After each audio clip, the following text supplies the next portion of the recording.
Welcome to another video by Pharaoh's Technology. Today we're going to talk about data entry tips and tricks for Microsoft Excel. So let's get started. When we enter data into the spreadsheet, it actually tries to detect what kind of an item it is. So as we click in the cell, I'm going to widen it here and I'm going to just type in some text and it'll recognize that it's not a number. The next thing is if I write a number, it'll actually recognize that it's a number and it'll justify it along with. Now this goes also true for dates. As you can see here, I just wrote 17 October and it recognized the date. Now I'm going to go ahead and put in a much longer date. You'll notice it'll add the year but won't get out of this 17 and abbreviated month scenario. But we can change that and format that a little bit different, as we'll see later. So when we want to talk about number formatting, we'll see that numbers can have a variety of different formats. We'll go ahead and open a new spreadsheet here called number formatting. And you'll notice that on the left-hand side, it just looks like 1200. On the right-hand side, if I choose the currency type, you'll notice that the currency type changes it to the $sign in front and commas and a couple decimal points. Percent will take the number and allow you to then to put 0.23 as 23.1%. If you go down farther, the comma style allows you to see the commas in between each of the thousands, millions, and trillions, and so forth. It puts a couple decimal points in there by default that you can adjust. Now, you can also have very special numbers like the phone number here. So you see the dash in the middle of it. It treats it like a special type of format there. Same with a social security number. You can, choose a format type of social security number, and there it is, right in the special category. Now, there's also time formats. And you'll see the time formats there and a bunch of different ones that you can choose, including 24-hour time and such. There's actually even fractions. If you want to display your information as a fraction, there's a lot of different choices that you can make. And then you've got scientific notation if you need to show your numbers as larger. Do remember that the double does have its limitations when you get into the trillions. So there's a little bit of a challenge there. Up to 308 is the exponent that you can use for your scientific notation before you hit a limitation. So that's really quite large, but do understand there is a limit. Okay, so let's move on here. Next is text formatting. Text formatting really is quite simple. Let's start this up, and we'll look in column A and we'll type in this is text again. And I'm going to go ahead and widen this out, and I'm also going to end up widening the column, but I can choose bold or I can choose italics. You need to make sure that the text is actually, the cell that the text is in is actually highlighted. But I can choose bold and italics and underline. I can even put borders around it by clicking on the borders icon there. So now you can see that if I want to, I can manipulate the text in a lot of different ways. I can center it. I need to make sure that it's highlighted there, and I skip that a lot of times. I can center it. I can right justify it. If my row is made larger than the text itself, I can actually align the text to the top or to the middle or to the bottom. By default, it's in the bottom until you choose something else. So let's go ahead and move on to clearing your data and your formatting.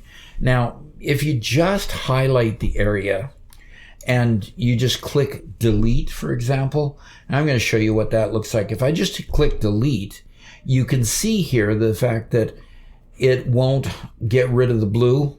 That's an indication that it's not really getting rid of the formatting underneath. In fact, if I type a number into here, it's going to bring back the currency format that was in that cell. Well, in order to really delete things, you have to actually clear it if you want to clear everything, the formatting and everything about it. So if you really want to clear everything, what you need to do then is to highlight it all and click under the arrow for editing, and you can click clear, and here you can clear everything, or you can clear just the formats, or you can clear just the comments. Now the delete button on your keyboard clears just the contents. You can also clear hyperlinks if you have hyperlinks that you want to get rid of too. On many occasions, you'll want to selectively clear the various items there. So I'm going to clear all here. And now you can see if I actually type in here again, I type another number, I just get the straight number that was unformatted before. So I'm going to click undo here and bring it all back. And then let's move on to the next one here. So here are some data entry tips. As we click in the cell here and put a number in and put a 2 there to tell it that I want to go sequential numbers, I can then pull that little button on the bottom right down, and by doing so I can number things 1 through 20. I'm going to go ahead and quickly put a date here just to illustrate that a date being a number can have that same attribute where when you pull it down by that button in the bottom right, it'll also put 20 days next to it there. But let's say I want to put a row of dates that are always on Monday, for example. So I'm going to format this quickly so that you can see the day of the week. Got to get up here to date, and there's the day of the week. I'll click OK.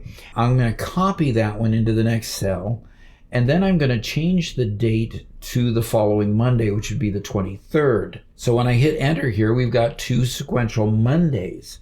Now if I drag that button down, it'll give me every Monday between now and February 26th, or the next 20 Mondays. That's pretty cool. You can see also that it'll do the same when I just do numbers. So I do 1 and 7, highlight it, and it'll do the same thing that it did with the date, every 7th number. So Monday is the 115th day from October 16th. So you can see that there's a lot of tips that you can do and a lot of things you can accomplish just by knowing how to input the date. In fact, I can put in a phone number looking number here, and it'll do the same even with the dash. Now, I did something a little differently. You notice that it went down really, really quick. That time I just double clicked on the button. Now also down here, you can then, if you double click and it doesn't do quite what you wanted, let's say I wanted to copy those cells instead of filling a series, I could just copy cells and it would have given me 2023 all the way down.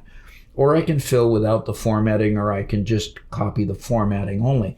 Copying the formatting only really helps sometimes because you want a whole column of the same format, but you don't know what numbers you're going to put in quite yet. But it also gives you the format there so that when you type it, it's just automatically like maybe the date with the Monday in October 16th in 2023, or it can give you the type of date in column B. Those are particular formats that you might want to copy all the way down until you fill in those dates. So there's some data entry tips for you, some information on how to get data into your spreadsheet really quickly. So if you got some value out of this video, if you'd please hit that like button and send this video out to others. Also, we're trying to grow the channel, so if you'd subscribe, it'd be really good because we're going to make a whole bunch more Excel videos from now forward, and hope to see you then. Thanks.